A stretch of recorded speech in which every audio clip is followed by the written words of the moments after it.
Hi, everybody. We're in the midst of recording our next round of shows. But in lieu of going radio silent for a few weeks, I thought it would be much better to rebroadcast some of our favorite shows. There's a good chance you haven't heard this one before, but if you have, maybe you will learn something new. I first chatted with NiKita Wilson back in 2020. Since then, she's landed a new job, Vice President of Product Development at OUAI, the celebrity haircare brand started by Jen Atkins. A couple of months ago, OUAI was scooped up by P&G, and what could be an exciting move for all involved. I want you to hear this episode again because it's important to hear from a Black woman in STEM who found beauty after she graduated from college. NiKita is proof that it is possible. Let's get to the interview.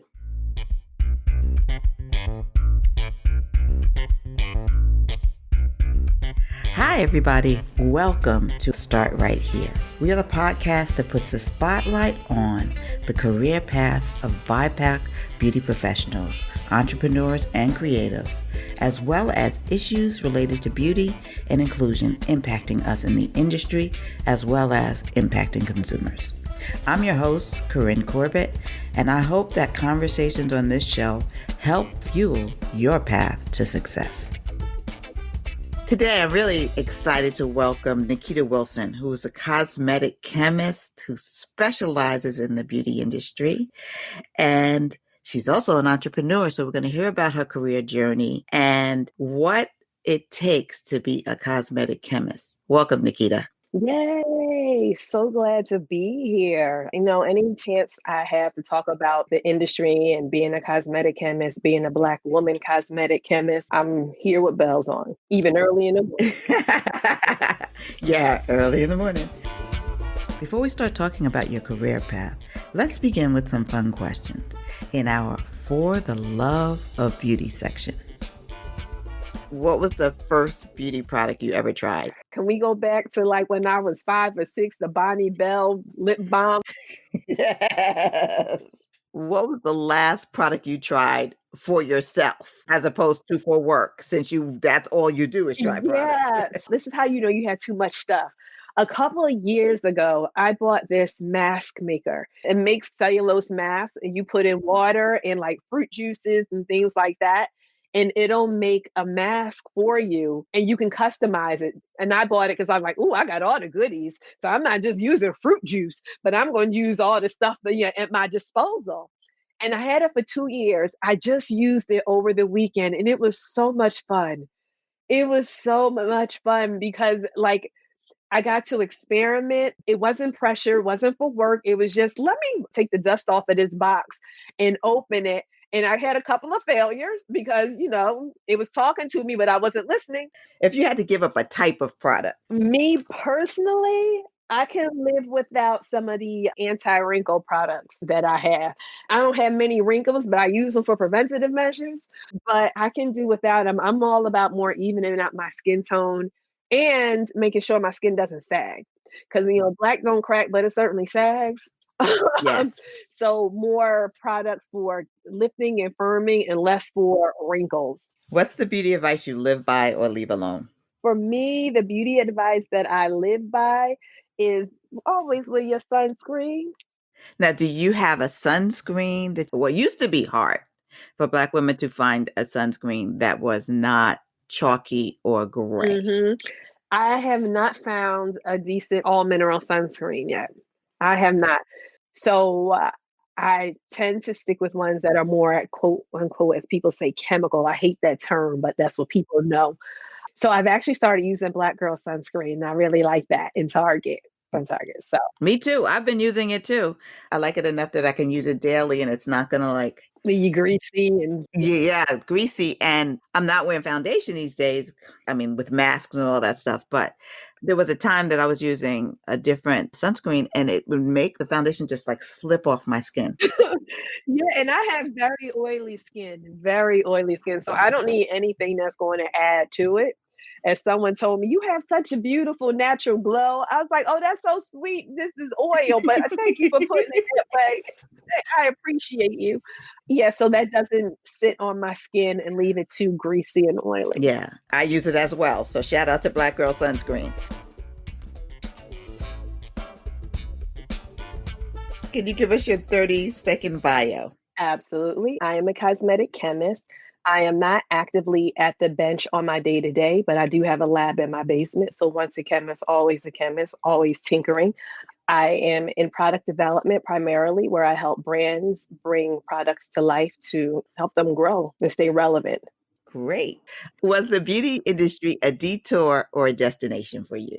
Ooh, I would definitely say it was a detour because I didn't even know the beauty industry existed. I don't know who I thought made everything. Maybe elves came out and made the products and put them on the shelf. It didn't even occur to me that cosmetic chemistry wasn't a thing. Being a kid interested in science, but I wanted to be a doctor. What science loving kid didn't want to become a doctor? Went to college through the Health Careers program. I went to a summer program in the University of Virginia where it was all about, studying for the MCAT and trailing doctors to see the day to day. The whole world of forensics was really interesting to me. So that's what I went for. Right out of college, I had a job and quickly realized within the first week, I hated the job. I hated the people. I hated the location. There was nothing at all that I liked about it. And I wasn't good at it. Every time I put in a result, the doctors would question it. And it's like, I followed the directions. I don't know what else you want from me. So I quickly realized that I am not an analytical chemist. Okay. So I learned that about myself. At that point, I just started sending my resume out everywhere because the situation was toxic. Like I just had to get out of there. It was a state job. No one had ambition. They were all just happy to be here, happy to work for the state. And I'm like, there's got to be more than life than this. Why are you talking to me like that? I don't know you. You do not know me. We are not friends. I got to get out of here. It was miserable. It took me about 9 months to get out of there. And actually, where I landed up was a consulting company in Fairfield that specialized in personal care. I was like, I don't know what it is, but listen, I'm going for it. And I got the job. And when I started working there, it was like a princess going into a meadow with the birds and butterflies landing on her fingers and whistling the tune. Like it was home. This is where I belonged. And that's where I thrived. And it's just been great ever since. So, yeah, it was a detour. So forensics is very different from product. Very So different. how did you make that adjustment? What was it like? Well, it took me a long time to realize that I didn't need to wear two pairs of gloves. The president of the company, he's like, "You are making lotion. It's going to go on your body anyway. You don't need to wear two pairs of gloves." I'm like, I just went from dealing with body fluids and stuff that had all types of diseases to shampoos, conditioners. It was different. The owner of the company at the time became one of the greatest mentors that I have ever had. So from that, I started studying. So you had to at least get the batch started. So while the batch was mixing, I go to the ingredient dictionaries, start looking up the ingredients. Why am I using this? What is it for? And he would start to quiz me. He would come behind me. It's like, "Oh, what are you working on?" And he'd point to an ingredient. It's like, "What's that?" I think that is amazing that you had the opportunity to work for somebody who was so thoughtful. He really shaped my career and put me on the trajectory to where I am right now. It was, okay, I'm not even going to teach you this job. I'm going to teach you this industry Mm-hmm. so that you get why we do what we do. And then you can think about how we can do it better. Exactly. And it was interesting because the other chemists had been there for years, but for whatever reason, either they weren't absorbing what he was saying, or maybe it was just my time to be there and he really wanted to pass on the knowledge. Like I heard someone once tell me he was an institution in the industry, always teaching. So when you're like cutting your teeth in an industry, it's large, but it's small, and someone with such knowledge who was ready to pour it into you if you're ready to receive. I mean, I think I had the best entryway into the industry because in a consulting company, I got to work on so many different things. And one day I can be working on a shampoo or a sunscreen, and then later in the afternoon, a feminine hygiene product. So it gave me expertise in not a category like color or shampoos, but the chemistry, surfactants, emulsions. So I can take that base knowledge and apply it to, if I wanted to go into makeup, I know emulsion technology, so I can go into makeup. I know surfactant technology, so I can go and do hair care, body care. I mean, it was the perfect entryway for me to come into this industry, learn all I can, and make a mark the way I was destined to do. Do you remember the first product you helped to formulate? The most impactful thing that I remember is the one that I started to learn myself. Because one of the things I did was I wanted to be able to start to put things together myself. So he gave me a project and he said, pick a product, any product, and we'll what we call reverse engineer it. So reverse engineering is basically taking a product and duping it by looking at the list, the ingredient list on the back. The first one was a baby magic baby lotion. Oh, wow.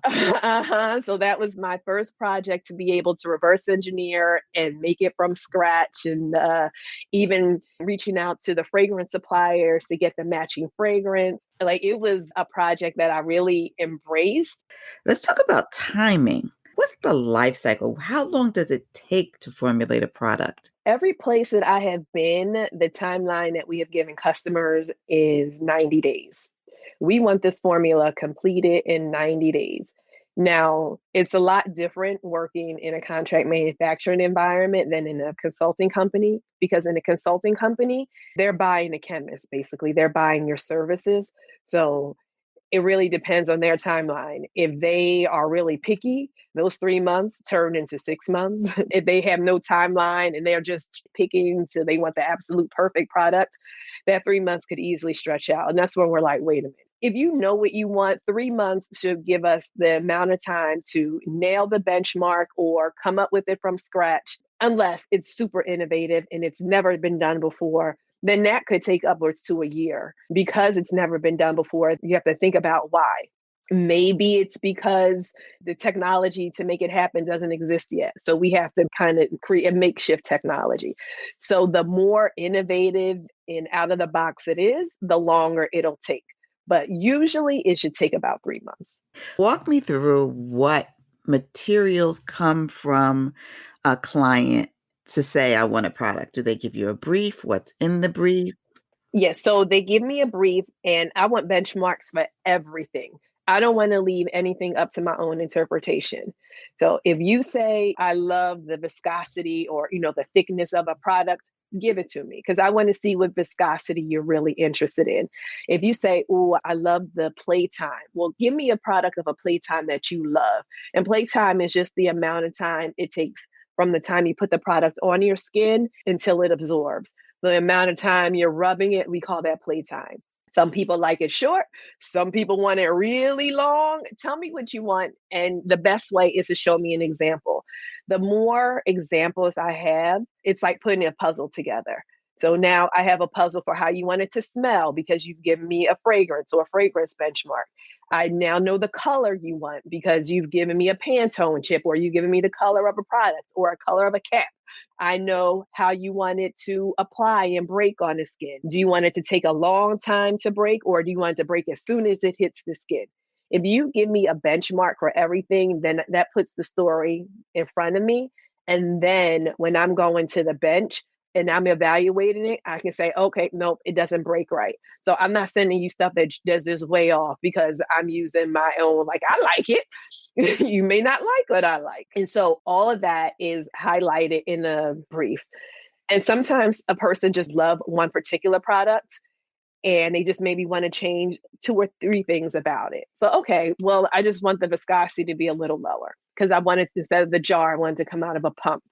Okay, that's easy enough. So I like to spend as much time up front going over the different parameters of the formula and the attributes because that's how we get it there in 3 months. What is it like to work in contract manufacturing? Contract manufacture is really fast paced. And my role is very unique within contract manufacturing because I can do sales, I can do product development, and I'm technical. So my role is not really one that you would find at every contract manufacturer. And the beauty of working with a contract manufacturer, especially in my role, is I get to work with many different brands. And I like to become like a part of their DNA, understand who they are, what they want, really visit them a lot, constantly be in contact with them so I know who they are as a brand, where they want to go, what they like, who their customers are. And really, I say I have like 10 brands of my own because I have to know this about each of the brands. Because if I'm bringing new innovation, it has to make sense. It has to fit within your portfolio. So I'm not going to give you a moisturizing cream, for dry skin because you have one already. So it's paying attention to what's already in their line, knowing, doing the white space analysis. So it's a lot of being super engaged in each brand to the point where they think I'm a part of their team. When it comes to ideation and they have an idea, it's like second nature. They don't even think about it. They just send me an email or give me a call. Hey, Nikki, what do you think about this? And it's like, oh, well, you know what? The FDA may frown upon that, but maybe if you reposition it this way, you're playing in safer territory. Or if I see a new ingredient, I'm reaching out to them and say, hey, I just met with this vendor and they have this ingredient. I'm thinking we can do this, this, and this with it. Let's talk about it. And then a brief comes from that. So I'm able to work with their technical team. I'm able to work with their marketing team and their product development team. So it's fast paced and there's a timeline we have to follow, meeting critical dates, meaning if the formula has to be approved by this day, so it can start stability this day, and it can be ready for shipping this day. I have two questions. First, take me through the steps here. So you talked about stability. So it's not only formulating. Take me through that because there are multiple steps that have to happen before you get to launch. Absolutely. And a lot of smaller brands skip these steps. And I would advise you not to do that anymore. So the development piece, that's actually the easier piece. You have the product. If you look at the life cycle of a brand from conception to launch, it can take upwards to 9 to 12 months, depending on the time it takes to develop the formula. So that time is actually a really small piece because after that, then you have stability. Stability is typically 12 weeks. In a perfect world, you have stability in glass and stability in your final component. In my world, in a contract manufacturer, by the time we finish the formula, we want you to have the component already selected so that once the formula has been approved, we can put it up on stability. And when I say put it up on stability, what we do is we put it up in different temperatures and different relative humidities to see how the formula responds. If it's really hot for 3 months, if it's at room temperature for 3 months, if it's really cold and it goes from cold to room temperature, like, so if it's traveling on a truck and the truck doesn't have any type of temperature control, if it goes through a cold zone and the products get really cold and maybe even freeze, is it going to come back and look like the same product we started with? The goal is to make sure the product maintains its integrity. If it started out as one phase, we want it to end in one phase. We don't want 2 or 3 different phases. And so that's what stability is. And as consumers are using it and it's sitting on the shelf, you want to make sure that the preservatives survive. So that can be from 4 weeks to 7 weeks, depending on the type of test they want. So already we're at what, 12 plus 4, that's 16 weeks. If you do the bare minimum, a lot of times we run them side by side. And then after that, what people don't take into account is safety testing. If I put this on a person, how is the person's skin going to react? And what's interesting is the FDA does not require you to do safety testing. However, if you don't, you are supposed to put a warning label on the bottle saying, warning, this product has not been tested for safety. Have you ever seen that? I'm, I've never seen that. I've never seen that either. However, I know some of these brands have not gone through safety testing. And you think about, I'm not shading people that make stuff in their kitchen. That opens up a whole door to things that could go wrong. Well, you're opening yourself up for liability. And so these testing laboratories work with everybody. Do your research, kitchen chemists. I love y'all, but do your research. I'm sure your products are wonderful. Just make sure that they are well tested. Yeah, I think that's great advice for kitchen chemists.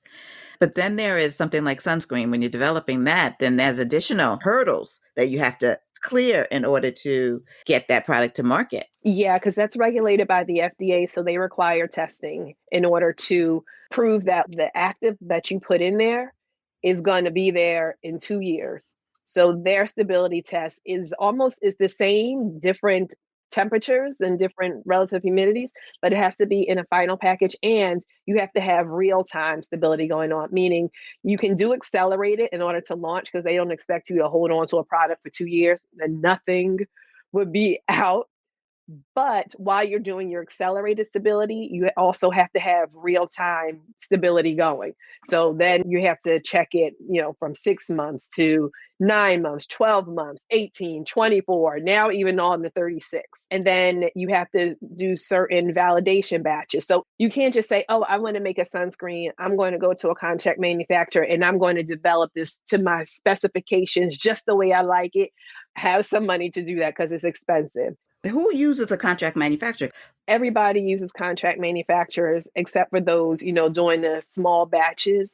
Usually they're doing it in their home, but once they grow, they can't manage that scale. Even they then come to a contract manufacturer. And at that point, we're looking at your formula, converting it from teaspoons to percentages and getting it ready for big time. That's so some of the reasons that they're coming is overhead, the larger companies' timeline in order to meet Speed deadline. to market.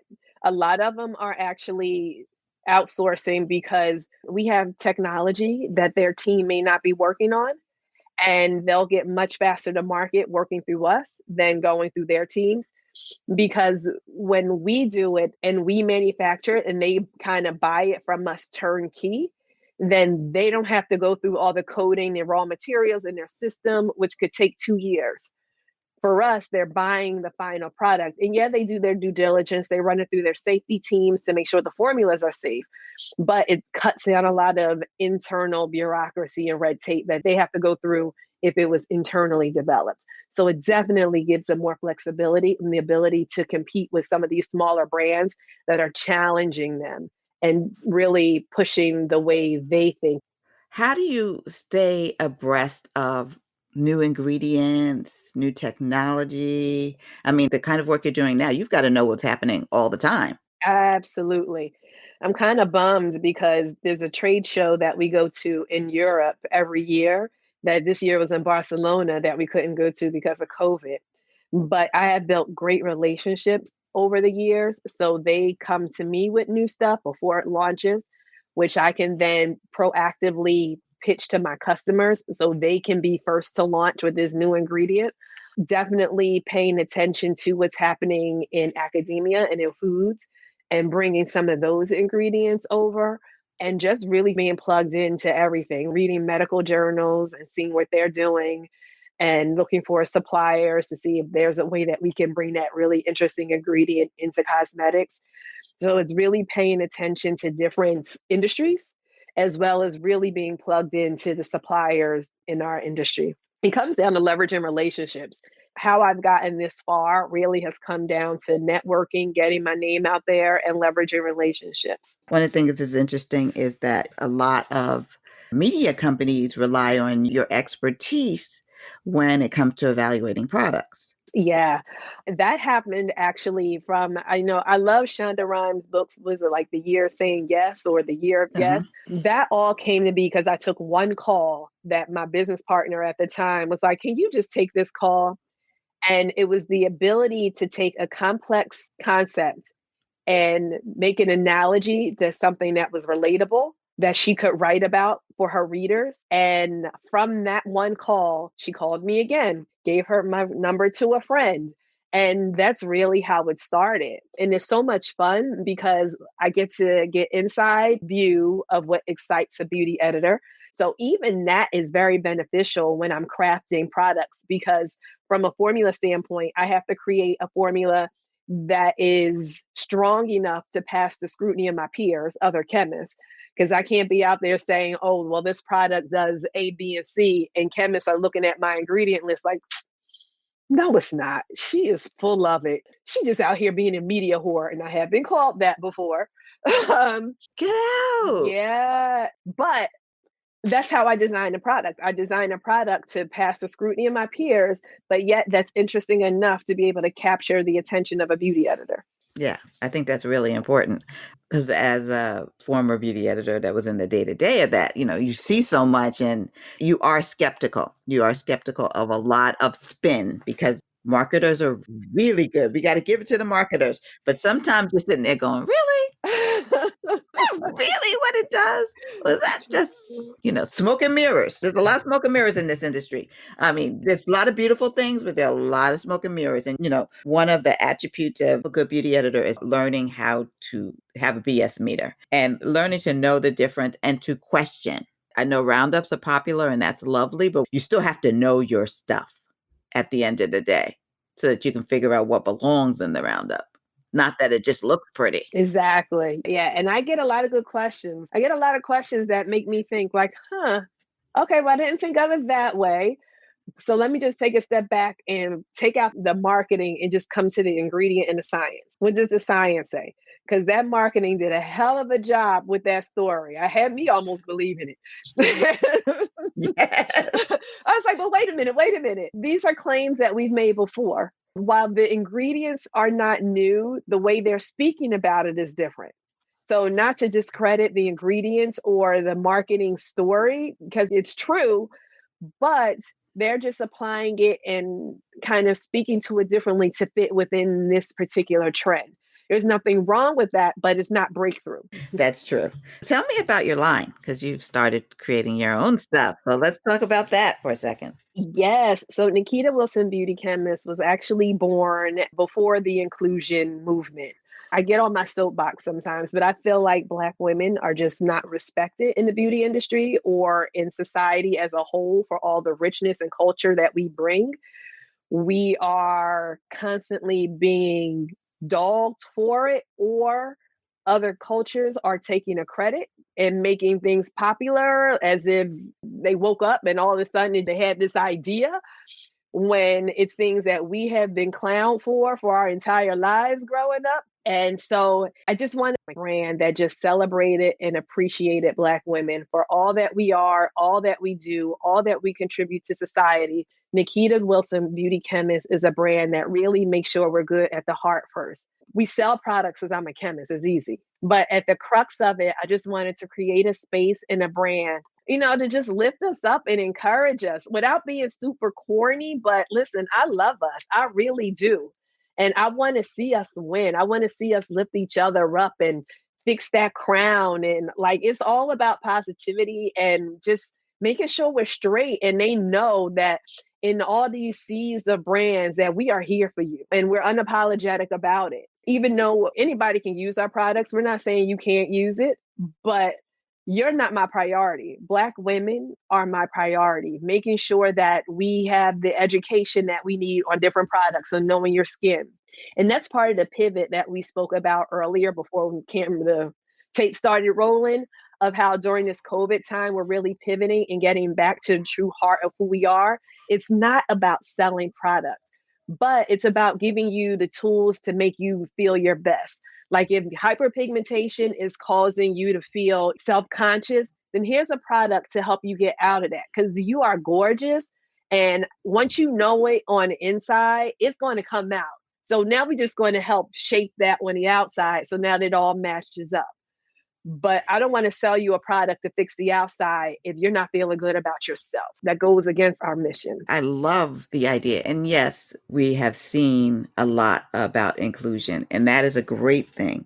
But there is nothing like another Black woman, a Black brand that lifts you up, a person that understands intimately your position, your struggle, Mm-hmm. your joys Right, even. and I run it with my sister and my nephew, so it's a project that me and my sister get to work on together, which I absolutely love. She is my best friend, and she brings a different perspective. She's a kitchen chemist in her own right, and she's just as passionate about it as I am, and it's a way for us to bring something into this world. I have daughters, she has sons, but it's like we want something that they can be proud of, that they can see their parents doing something, their moms doing something, and know that it's not just about the money. Because it was about the money, I'd have quit a long time ago because it's certainly not making me rich. But if I can help another woman feel better about herself, and again, like I said, we're more about the heart. So we send weekly lift me up messages, email. We try and do quotes. Like if you come to the website, there's a book list, inspiring videos on YouTube by Black women. We're about treating you holistically from the inside out. And we want to build you up. We can all win together. Let's do it. Let's make it happen. But I want to see you and your sister talking. Oh, yeah. We're actually going to start a podcast called Sister Beauty. Okay, I want to see that. I think that that is needed. That's because I'm all inspired just hearing you talk. So just hearing you alone. So if you and your sister get together, it's going to lift the hearts and minds. We know that beauty comes from within, and that planting those seeds of beauty. And yeah, and that you can go through some stuff. You can go through some stuff and still make it out okay. And don't let those bumps and humps in life and roadblocks and obstacles and ditches that we go through, let's talk about it. Let's put it out on the table where we started, where we are now, and how our story may not be unique, but it's our story. When do you know that it's time to try something new in your career? When a situation starts to become tension ridden and toxic. And sometimes you don't know until an opportunity is presented before you and it's on your radar. Then you're like, you know what? Maybe it is time for a change. And I'm speaking to something that's actually going on right now that maybe I'll have something to tell you about later. But it was just something that was just like, I'm happy. Like I'm doing my thing. I have responsibility. And for me, I'm not happy if I'm not a part of something, if I'm not a part of the bigger picture, if I'm not part of the strategy. That's just me personally. My nature is I want to be part of the movement towards change, the movement towards doing the growth. If I'm not, then I'm not feeling fulfilled. I know teamwork makes the dream work is a cliche, but that is what I live by because I want to be a part of the team that is supporting each other and working together for the common goal. I was in a situation where it was you got to watch your back. If you're not in that room defending yourself, God only knows what's being talked about. I can't. I don't thrive well under that. Like I'm not coming to work to be your best friend, but I want to laugh. I want to trust you. I want to know that we are all in this together. And when we have successes, we celebrate together. When we have failures, we all sit down, roll up our sleeves, and we don't point fingers. We say, okay, what happened? Let's do a post-mortem. Where did we drop the ball? And let's come up with a solution together so we're not in this place again. That's where I thrive. That's what I build for my teams. People tell me all the time, they're going to get me a t-shirt that teamwork makes the dream work because without a solid team, you can't do anything. It takes all of us, all of our perspectives. It takes all of our initiatives to move things forward. I said all that to say, what was your question? No, that's good. That answered another question I was about to ask. You answered that question at the beginning. When do you know it's time to leave? But you also said, what do you look for? Like, how do you put together teams? You answered that too. I didn't even have to ask you that. You answered that too. Thank you so much. What advice would you offer someone starting out or was interested in following in your path? Network, network, network. Make relationships. I have to tell you, I only used my resume for the very first job that I got in this industry.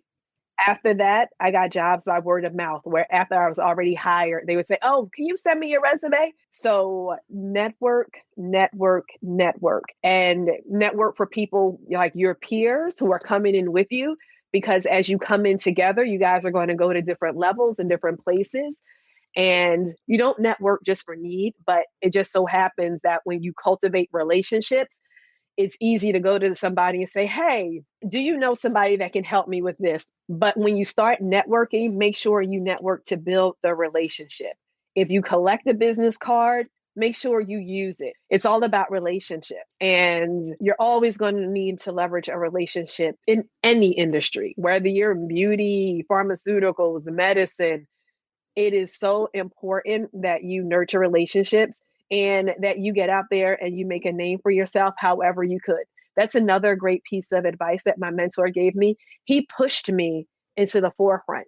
He said, you need to start speaking at seminars, you need to write articles, you need to get your name out there. That was the best piece of advice. That's what got me to where I am right now. That's where when I'm sitting with customers, I don't know them, but they say, "Oh my God, I read your name in an article. Are you the same NiKita Wilson?" Like, yeah, that's me. So before I even walk in a room, when they see my name, there's already a confidence level that, oh, she knows what she's talking about. So get yourself out there, whatever industry you're in. Hopefully it's beauty because we're talking beauty and we want you, we need you, but reach out. Reach out to me. If you're listening to this podcast, reach out to me. Stay in touch. Reach out to Corinne. Stay in touch because it's important for one, just having somebody to be able to talk to and to bounce things off. I have a different mentor who helped me when I was creating my brand. And she's like, I'm going to be brutally honest with you. And I was like, that's what I'm here for. And she helped guide me, with the logo. And she sold her brand for $500 million. She knows what she's talking about. I trust her judgment. you know? Wow. It was great just to have her opinion. And what you're saying is so important that you cultivate the relationships so that you don't go with an ask in your hand to cultivate a relationship. Everyone, I was going to say young people, but I would think everyone needs to understand that. You don't go with an ask in your hand. And you can't get to know somebody with an ask. Exactly. You can't. People can sniff out an ulterior motive. In having those conversations, you may get answers that you need just from having those conversations. And then if you do need something, it's not weird that you're asking me for something because we have a relationship. At that point, it would mean nothing to me because we have a relationship. So I can connect you to this person. I can do the intro. Absolutely. Because I now know you. I know what you're about. I've had a relationship with you. So now my currency, which is my reputation, I'm willing to put on a line for you because I know you. If I don't know you, I'm not putting my currency on a line for you. Ooh, that's a word right there. Currency equals reputation. If you think about your reputation that way, that is currency, that is has value, you won't throw it around like it's worthless. Exactly. Exactly. Exactly. And your reputation will always precede you. So what you put out and who you are at these functions, if that's what you want people to think about you behind closed doors when you're not in a room, then fine. Just know that, what you put out and who you want to be is what you should put out. And always be yourself because people can sniff, if you're not being authentic, we can sniff out fakes. We can sniff out people who are trying to be something that they're not. Just be you, be authentic. If you're a loud laugher, laugh loud. Be you. Just don't try and change who you are to try and fit in because you're not being true to yourself and the people can't get to know the real you. And we want to know the real you because the real you has value. And I know me. I don't need to know you and me. If you're just like me, I know me already. you know, I like to surround myself with people who are not like me because that's how I get different perspectives to really be able to have the best ideas. So, and to all of our listeners who are tuning in today, you hear some really, really smart advice, not only about what it takes to be a cosmetic chemist, work in product development and contract manufacturing, but also how to build a career. Because I think that it's not always calculated moves, but authenticity that helps move you forward. Yes, you have to think through where you want to be, but you have to do that authentically or else it's just going to be hollow at the end. I agree. That very well said. Very well said. Well, thank you, NiKita. This has been amazing. Well, thank you so much. This was fun, and I appreciate and honored that you even reached out to me to do this. Hell yeah, I'm honored that you accepted. That's our show for today. If you have questions about where to start in your beauty career, drop us a line at hello@beautybizcamp.com. Remember, there are many roads to success, but each of them requires you to start. So take that step forward today. See you next time.